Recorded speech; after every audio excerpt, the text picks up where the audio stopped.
Interview, সেটা primary হোক, group CD হোক, স্পেশাল এডুকেটর হোক, যাই হোক না কেন, আপনাকে ইন্টারভিউ বোর্ডে জেলা থেকে একটা না একটা প্রশ্ন করা হবেই হবে। প্রথমেই যেটা, সেটা হচ্ছে ভৌগোলিক অবস্থান থেকে কিছু প্রশ্ন, যেমন সীমানা। সীমানা বলতে এটাই বোঝাচ্ছে যে আপনার যে জেলা, সেই জেলার উত্তর, দক্ষিণ, পূর্ব, পশ্চিম কোথায় কি রয়েছে। শুধুমাত্র এইটুকু জানলেই কিন্তু হবে না, উত্তর পূর্বে কি রয়েছে, উত্তর পশ্চিমে কি রয়েছে, এই রকম করে কিন্তু আপনার যে জেলা, সেই জেলার সীমানা সম্বন্ধে কিছু প্রশ্ন তৈরি করে নেবেন। সেখানে 7টা থেকে 8টা প্রশ্ন হতে পারে। বেশ, তারপরেই চারিদিকে রাজ্য, জেলা, দেশ, এটা কিন্তু এই সীমানার মধ্যেই আছে। যদি অতিরিক্ত কোনো কিছু থাকে সেখান থেকে আর দুটো প্রশ্ন হতে পারে। তাহলে সীমানা, চারিদিকে রাজ্য, জেলা, দেশ থেকে মোটামুটি 10টা প্রশ্ন আপনি নিজে লিখে নিন এবং সেই উত্তরগুলো গুগল থেকে সার্চ করে আপনি লিখে রাখুন। তার সঙ্গে অবশ্যই একটা পশ্চিমবঙ্গের মানচিত্র আঁকবেন এবং সেই মানচিত্রে আপনার জেলা কোনটা সেইটা আপনি দেখে রাখবেন। যে যদি আমাকে ইন্টারভিউ বোর্ডে একটা মানচিত্র এঁকে সেখানে জেলার নির্দেশ করতে বলে, আমি কেমন করে করব, এটাকে দেখে রাখবেন। ইন্টারভিউ বোর্ডে কিন্তু কাজে লাগবে, বিশেষ করে শিক্ষক শিক্ষিকা হওয়ার ইন্টারভিউ, যেখানে ডেমোর বিষয়বস্তু রয়েছে। বেশ, এরপরেই অক্ষাংশ, দ্রাঘিমাংশ অত্যন্ত গুরুত্বপূর্ণ। যে কোনো একটা ইন্টারভিউ যে কাউকে বোকা বানানোর জন্য প্রশ্ন করা হয় যে আপনার যে নির্দিষ্ট জেলা, সেই জেলার অক্ষাংশ, দ্রাঘিমাংশ সম্বন্ধে একটা ধারণা দিন। তাহলে আগে থেকে যদি আপনি জেনে যান তাহলে আপনাকে এটা করতে কিন্তু সুবিধা হবে, গুগল থেকে পেয়ে যাবেন। এরপরেই রয়েছে মাটি। মাটি মানে হচ্ছে যে মাটির যে বিভিন্ন শ্রেণীবিভাগ থাকে, তো আপনার নির্দিষ্ট জেলায় কোন মাটি আছে। সব জায়গায় যে একই রকম মাটি থাকবে তেমনটা নাও হতে পারে। বাঁকুড়ার মাটি, মুর্শিদাবাদের মাটি, নদিয়ার মাটি নাও মিলতে পারে। তাই আপনার যে জেলা, সেই জেলাতে কোন ধরনের মাটিগুলি পাওয়া যায় সেটা আপনাকে অবশ্যই জেনে রাখতে হবে। এরপর নদী, আপনার জেলার মধ্যে দিয়ে কোন কোন নদী প্রবাহিত হয়েছে, সেখানে কোনো এমন নদী আছে কিনা যে নদী হারিয়ে গেছে, বা কোনো একটি নদীর উপনদী বা শাখা নদী আপনার জেলার মধ্যে দিয়ে প্রবাহিত হয়েছে, সেই নদীর পাশে আপনার জেলার কোন কোন শহরগুলি অবস্থিত, সেই নদী আপনার যে গ্রাম বা যে জেলা বা যে শহর তার উপর কি প্রভাব বিস্তার করেছে, ইত্যাদি বিষয়বস্তু কিন্তু নদীর সঙ্গে সম্পর্ক রাখে। পাহাড়, পশ্চিমবঙ্গের যে সকল জেলাগুলি রয়েছে সেখানে বেশ কিছু জায়গায় কিন্তু পাহাড় রয়েছে, সেখানকার জনজীবনে এই পাহাড় কিন্তু ব্যাপক প্রভাব ফেলে। সেখানে পর্যটন, শুশুনিয়া পাহাড় কোথায় অবস্থিত, মামা ভাগ্নে পাহাড় কোথায় অবস্থিত, যে সকল জেলাগুলিতে এই পাহাড়গুলি অবস্থিত তাদের কাছে পাহাড়টা গুরুত্বপূর্ণ। যেমন নদিয়া জেলায় কোনো পাহাড় নেই, মুর্শিদাবাদ জেলায় কোনো পাহাড় নেই, তারা এটাকে বাদ দিয়ে দেবেন, দরকার নেই। এবার হচ্ছে ভৌগোলিক গুরুত্ব। ভৌগোলিক গুরুত্ব মানে দেখবেন যে এক একটা জেলা এক এক জায়গায় অবস্থান করার জন্য বেশ কিছু ভৌগোলিক গুরুত্ব অর্জন করছে। যেমন ধরুন নদিয়া জেলা, নদিয়া জেলার পাশেই কিন্তু বাংলাদেশ রাষ্ট্র অবস্থিত। কাজেই নদিয়া জেলা কিন্তু ভারতবর্ষের সঙ্গে বাংলাদেশের যোগাযোগ রক্ষায় একটা ব্যাপক গুরুত্বপূর্ণ ভূমিকা পালন করছে। কাজেই সেক্ষেত্রে কিন্তু একটা ভৌগোলিক গুরুত্ব রয়েছে। যেমন চিকেন নেক, সেখানে যে জেলাটি রয়েছে সেই জেলা শুধুমাত্র চিকেন নেকের জন্য ভৌগোলিক গুরুত্ব রাখে, সেটা বুঝতেই পারছেন। তাহলে এই ধরনের বিষয়বস্তু রাখবেন। তারপর রাস্তা, আপনার যে নির্দিষ্ট জেলা, সেই জেলার ভিতর দিয়ে কোন রাস্তা গেছে, সেটা জাতীয় সড়ক নাকি, সেটা হলে কত নাম্বার, কি সেখান থেকে কোথায় যাওয়া যায়, কার সঙ্গে যোগাযোগ রাখা যায় ইত্যাদি, এবং জনঘনত্ব এবং সাক্ষরতার হার। তাহলে এই যে ভৌগোলিক যে বিষয়বস্তু, সেখানে যদিও জনঘনত্ব, সাক্ষরতার হার বিষয়বস্তুগুলো হয়তো বা আসে না, কিন্তু আমি এটাকে এর মধ্যে কভার করে দেওয়ার চেষ্টা করলাম। তাহলে প্রথমেই আপনি ভৌগোলিক যে অবস্থান, সেই ভৌগোলিক অবস্থান থেকে সীমানা, এগুলোকে নিয়ে দেখবেন গোটা 20টা মতো কোশ্চেন কিন্তু এখান থেকে হতে পারে। সেই 20টা কোশ্চেনকে লিখে তার উত্তরগুলোকে আপনি সেখান থেকে বের করে গুগল থেকে সার্চ করে একটা নোটের মধ্যে লিখে রাখবেন। বেশ, এরপর আমরা চলে আসি প্রশাসনিক বিভাগ। এই প্রশাসনিক বিভাগটা কিন্তু গুগল থেকেও আপনি সার্চ করতে পারেন, কিন্তু আপনাকে স্থানীয়ভাবে একটু যাচাই করে সেটাকে জানতে হবে যে প্রশাসনিক বিভাগ, সেখানে আপনার কোন ব্লক রয়েছে, আপনার জেলায় কতগুলি ব্লক রয়েছে, আপনার জেলায় কতগুলি থানা রয়েছে, আপনার জেলায় কতগুলি মহকুমা রয়েছে, ইত্যাদি যে বিষয়বস্তুগুলো, কতগুলো বিধানসভার সিট রয়েছে, কতগুলো লোকসভার সিট রয়েছে, এই সমস্ত বিষয়বস্তুগুলো কিন্তু এক্ষেত্রে ইম্পর্টেন্ট। বেশিবারে বিভিন্ন পদে যারা রয়েছেন, অর্থাৎ জেলা শাসক, তার নাম কি, আপনার যে থানায় বাড়ি সেই থানার চার্জে কে আছেন বর্তমানে, আপনার যে বিডিও অফিস রয়েছে, আপনি নির্দিষ্ট যে অঞ্চলে বসবাস করছেন সেই অঞ্চলের বিডিও স্যার কে আছেন, আপনি যদি প্রাইমারি ক্ষেত্রে হয় যেখানে আপনি বসবাস করছেন সেই অঞ্চলে এসআই স্যার কে আছেন, ইত্যাদি বিভিন্ন প্রশাসনিক পদে যারা রয়েছেন তাদের নামগুলোকে আপনি অবশ্যই একবার করে জেনে নেবেন। আমি আবারও বলছি, এগুলো কিন্তু নোট আকারে তৈরি করতে হবে। নন্দী একাডেমিতে যারা ভর্তি হয়েছেন তারা জানেন যে আমি এগুলো 80-90টা কোশ্চেনের একটা সেট বানিয়ে দিয়ে দিই। উত্তরগুলো গুগল থেকে সার্চ করে নিজেকে লিখে নিতে হয়। আপনারা যেটা করবেন সেটা হচ্ছে যে 20টা কোশ্চেন এখান থেকে, প্রশাসনিক ক্ষেত্রেও কিন্তু গোটা 20টার মতো কোশ্চেন হবে, এখান থেকে প্রশ্নগুলোকে তৈরি করবেন আর গুগল থেকে উত্তরগুলোকে খুঁজে নেবেন। বেশ, এরপর রয়েছে রাজ্য ও কেন্দ্রীয় মন্ত্রী। দেখা যাচ্ছে আপনার যে জেলায় বাড়ি সেই জেলায় এমন কোনো একজন মানুষ রয়েছেন যিনি কোনো রাজ্যের মন্ত্রী বা যিনি একজন কেন্দ্রীয় মন্ত্রী হতে পারেন, তাহলে সেখান থেকে কিন্তু প্রশ্ন করা হতে পারে যে তিনি কোন দপ্তরে রয়েছেন, তিনি কোন দপ্তরের কেন্দ্রীয় মন্ত্রী ইত্যাদি, তার কোথায় বাড়ি। তো সেরকম যদি থাকে সেটা অবশ্যই আপনি জেনে রাখবেন। এরপর প্রশাসনিক দপ্তর, ওই যে প্রশাসনিক দপ্তর এর আগেই বলেছি, প্রশাসনিক বিভাগের মধ্যে থেকে যে কোন কোন প্রশাসনিক, আপনার বিডিও অফিস কোথায় রয়েছে, এসডিও অফিস কোথায় রয়েছে, যদি প্রাইমারি ক্ষেত্রে হয় ডিপিএসসি কোন শহরে রয়েছে, ঠিক আছে, এই যে বিষয়বস্তুগুলো সেগুলো সব প্রশাসনিক দপ্তরের মধ্যে পড়ে। এছাড়াও যেটা রয়েছে যে সদর এবং অন্যান্য শহর, অর্থাৎ আপনার যে নির্দিষ্ট জেলায় বাড়ি সেই জেলার সদর শহর কোনটা সকলেই জানেন কম বেশি, এবং অন্যান্য শহর। একটা জেলার মধ্যে শুধুমাত্র একটাই শহর থাকবে এটা তো নাও হতে পারে। যেমন যদি নদিয়ার কথা বলি, সেখানে কৃষ্ণনগরের নাম বারবার উঠে এলেও কিন্তু নবদ্বীপ সে কিন্তু সদর শহর নয়, অথচ নবদ্বীপ কিন্তু অন্যান্য শহরের মধ্যে পড়ে যায়, গুরুত্বপূর্ণ, কারণ সেখানে শ্রী চৈতন্য মহাপ্রভুর জন্মস্থান, তার জন্য। তাহলে একটা নির্দিষ্ট জেলার মধ্যে কিন্তু একাধিক গুরুত্বপূর্ণ শহর থাকতে পারে, তাই না? সেগুলো সম্বন্ধে আপনি জেনে যাবেন। এখান থেকেও গোটা 20টা কিন্তু প্রশ্ন হবে। এবার হচ্ছে ইতিহাস। হ্যাঁ, এই ইতিহাস থেকে গোটা 15টি থেকে 20টি প্রশ্ন হতে পারে। যেমন স্বাধীনতার ইতিহাস, অর্থাৎ যে আমাদের যে ভারতবর্ষ স্বাধীন হয়েছিল সেই স্বাধীন ভারতবর্ষে আপনার সেখানে এমন কোনো মানুষ আছে কিনা যার অবদান রয়েছে, যদি থাকে তার সম্বন্ধে জেনে যাওয়া। দ্বিতীয় হচ্ছে রাজ্যভুক্তির ইতিহাস, অর্থাৎ আপনারা সকলেই জানেন যে পশ্চিমবঙ্গের প্রত্যেকটি জেলায় কিন্তু 1947 সালের 15ই আগস্ট থেকেই কিন্তু পশ্চিমবঙ্গের অংশ এমনটা নয়, কারণ পরবর্তীতে আমরা দেখেছি যে বেশ কিছু অংশ যেটা ঝাড়খণ্ড থেকে আমাদের পশ্চিমবঙ্গের মধ্যে এসেছে, পশ্চিমবঙ্গেরই বেশ কিছু জেলা, যেমন নদিয়া জেলায় 2-1 দিন বা 3-4 দিন পরে হয়তো আমাদের নদিয়ার অন্তর্ভুক্ত হয়ে আমাদের পশ্চিমবঙ্গের অন্তর্ভুক্ত হয়েছিল। ঝাড়খণ্ড, বিহার ওই অঞ্চলের বেশ কিছুটা অংশ, মানভূম ওইসব ছিল, যেগুলো আপনার আগে বা ভারত স্বাধীন হওয়ার কিছু পরে পশ্চিমবঙ্গের সঙ্গে যুক্ত হয়েছে। আবার বর্তমানে এমন বেশ কিছু জেলা রয়েছে যে জেলাগুলি অন্যান্য জেলা থেকে ভেঙে একটা নির্দিষ্ট সময় পরে এসে যুক্ত হয়েছে।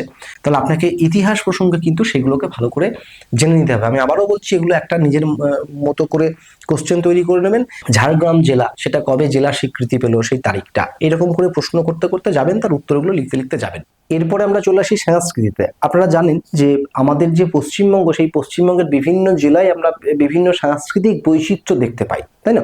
এই যে বিবিধের মাঝে ঐক্য, এটাই হচ্ছে কিন্তু পশ্চিমবঙ্গের সব থেকে বড় পরিচিতি। তাহলে সেখানে এই যে নির্দিষ্ট জেলার মধ্যে কোন কোন বিখ্যাত খাবারগুলো আছে, আপনি জানেন যে একটা খাবার সেটা এই জেলায় খুঁজে পাবেন কিন্তু ওই জেলায় খুঁজে পাবেন না। যদি বলা হয় যে আমাদের সরভাজা, দেখবেন সেটা সমস্ত জেলায় কিন্তু পাওয়া যায় না, নির্দিষ্ট কোনো একটি জেলায় কিন্তু সেটা বিখ্যাত।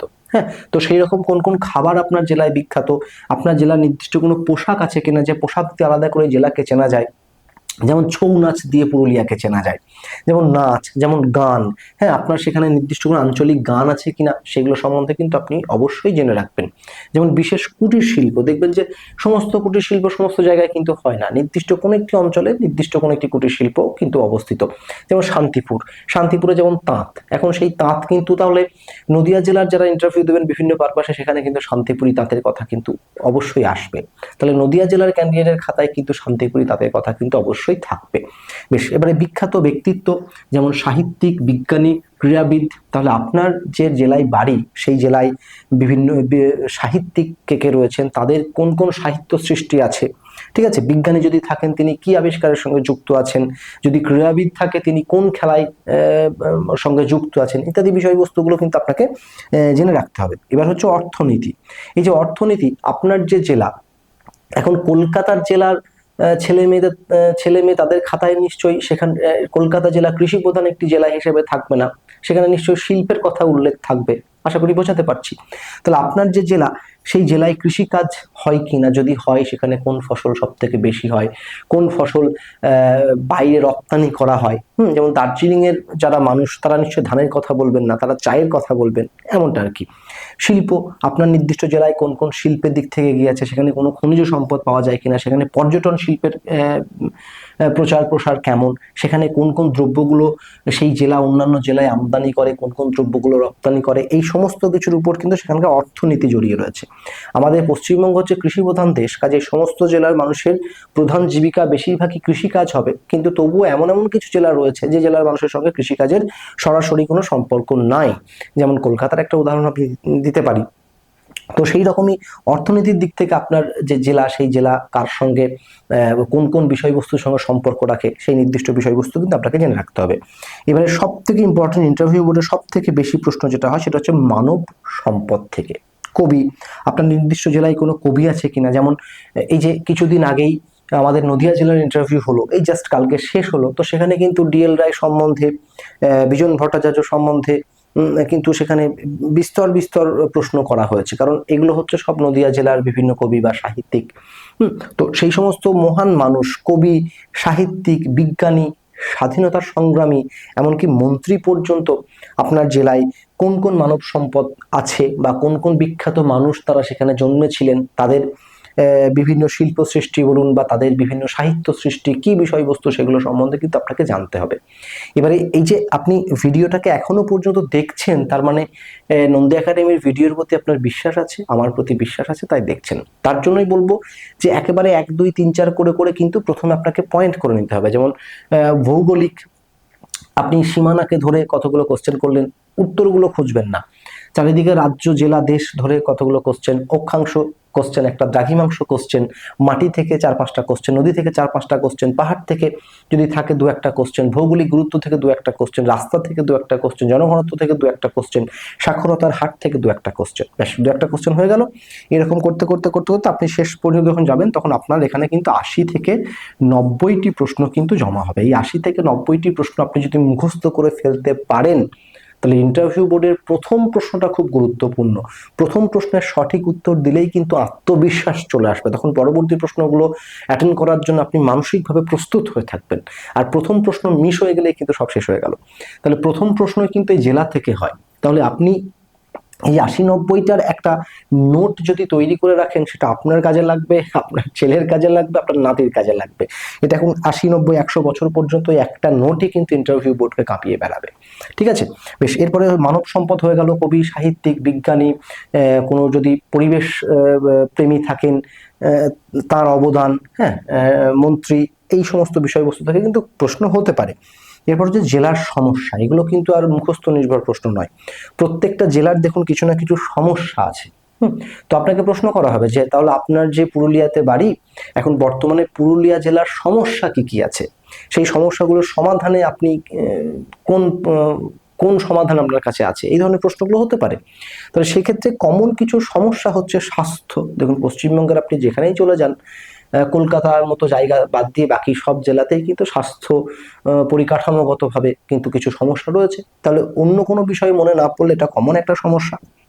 শিক্ষা, আপনারা সকলেই জানেন যে পশ্চিমবঙ্গে বর্তমানে বিদ্যালয়গুলিতে শিক্ষক হয়তো প্রাইমারি বিদ্যালয়গুলিতে কমপক্ষে মানে অ্যাভারেজ হয়তো 1 থেকে 2টো, আর হাই স্কুলগুলোতে 7 থেকে 8টা বা বড়জোর 10টা। তাহলে শিক্ষা প্রত্যেকটা জেলার ক্ষেত্রেই 2-1টা জেলা বাদ দিয়ে সেখানে শিক্ষা হচ্ছে একটা বর্তমানে একটা সমস্যা। অর্থনৈতিক, প্রাকৃতিক সমস্যা থাকতে পারে, অর্থনৈতিক সমস্যা থাকতে পারে। তাহলে সেইগুলো, সেই জেলার সমস্যা সম্বন্ধে আপনাকে জানতে হবে যে আপনার জেলার সমস্যা কি, তার সমাধান সম্বন্ধে আপনাকে একটা নির্ভরযোগ্য উত্তর খুঁজে নিয়ে রাখতে হবে। এরপর হচ্ছে ভালো ও খারাপ দিক। এবার দেখুন সমস্যা যেমন কিছু আছে, তেমন নির্দিষ্ট কিছু ভালো দিকও আছে, আবার নির্দিষ্ট কিছু খারাপ দিকও আছে, তাই না? তাহলে যেমন ধরুন পুরুলিয়া, যদি পুরুলিয়া জেলার কথা বলি, তার একটা খারাপ দিক হচ্ছে সেখানকার জমিতে খুব বেশি ফসল উৎপাদিত হয় না, তাহলে সেটা হচ্ছে একটা খারাপ দিক, তাই না? আবার যদি সেই পুরুলিয়া জেলার কথাই বলি, তাহলে সেখানকার একটা ভালো দিক কি হতে পারে? আবার পুরুলিয়া ছেলে মেয়ে জানেন যে সেখানে বেশ কিছু পাহাড় রয়েছে, সেই পাহাড়কে কেন্দ্র করে পর্যটন শিল্প গড়ে উঠতে পারে, তাই না?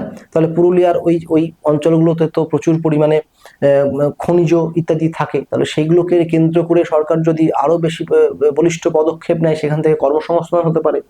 এগুলো এগুলো হচ্ছে ভালো দিক।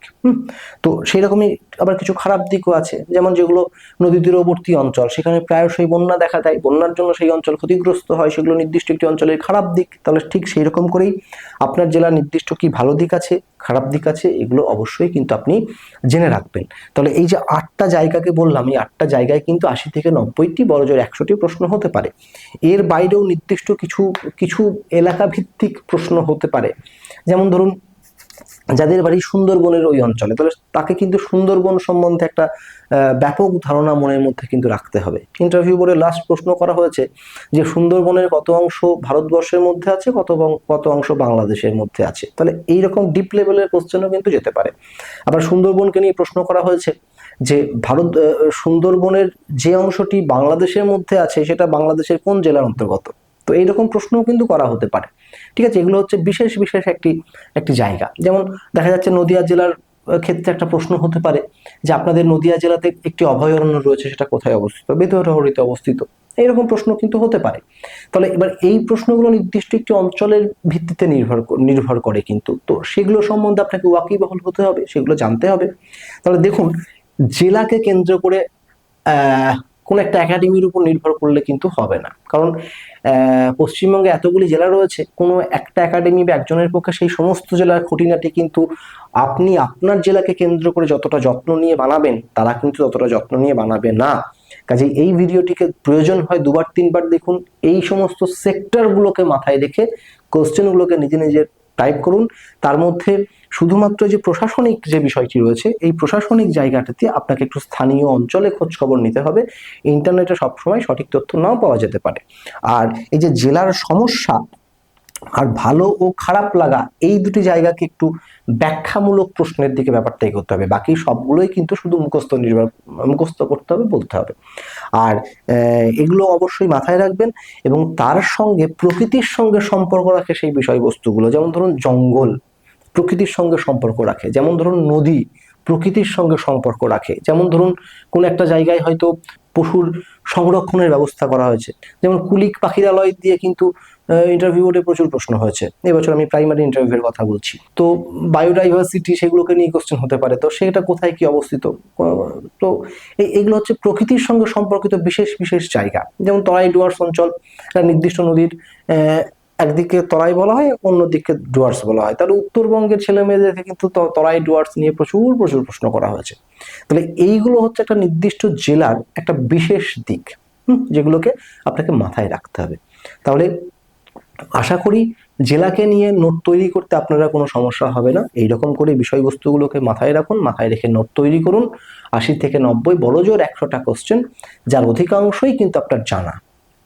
এই নোটটাকে নিয়ে আপনি যখন ইন্টারভিউ বোর্ডে যাবেন, আমি আপনাকে কথা দিচ্ছি যে সবটা কিন্তু ইন্টারভিউ বোর্ডে মুখস্থ করা বিষয়বস্তুর উপর দাঁড়িয়ে থাকে না। শুরুটা কিন্তু আপনার হাতের মধ্যেই থাকে। যেমন আপনার নাম কি, আপনি কোথা থেকে এসেছেন, আপনার কোন জেলায় বাড়ি, ও আচ্ছা আপনার এই জেলায় বাড়ি, তাহলে বলুন তো, বলে এখান থেকে শুরু হয়ে যায়। অর্থাৎ ইন্টারভিউ বোর্ডে প্রথম 2-1টা প্রশ্ন আপনার আত্মবিশ্বাসকে বাড়ানোর জন্য করা হয়, যাতে আপনি সেই প্রশ্নের উত্তর দিয়ে নিজের মনটাকে ইন্টারভিউ বোর্ডের জন্য প্রস্তুত করে ফেলতে পারেন। ঠিক আছে, এবার পরবর্তীতে একজনকে বসে বসে প্রশ্ন করা হবে আর অন্য একজন সমস্ত উত্তর দিয়ে দেবে, সেটা গুগলও পারবে না, মানুষ তো অনেক দূরের কথা। তাহলে ইন্টারভিউ বোর্ডের সমস্ত প্রশ্নের উত্তর কিন্তু আপনি পারবেন না। কিন্তু আপনার আত্মবিশ্বাস অর্জন করার জন্য প্রথমে যে 2-1টা প্রশ্ন করা হবে, যেমন আপনার নাম কি, কোথা থেকে এসেছেন, বাড়ি কোথায়, কোন কলেজে পড়েছেন, সেখানে যখন জেলার উল্লেখটা আসবে তখন সেখান থেকে যেন একটা প্রশ্ন আপনার মিস না হয়, এটাকে মাথায় রাখবেন। ঠিক আছে, তাহলে আজকের ভিডিওটা যদি ভালো লাগে অবশ্যই লাইক দেবেন, বন্ধু বান্ধবীদের মাঝে ছড়িয়ে দেবেন নন্দী একাডেমিকে। দেখা হচ্ছে অন্য কোনো এক ভিডিওতে, অন্য কোনো একদিন। ততক্ষণের জন্য আপনার এই বন্ধু বিশ্বদীপ নন্দীকে বিদায় দিন।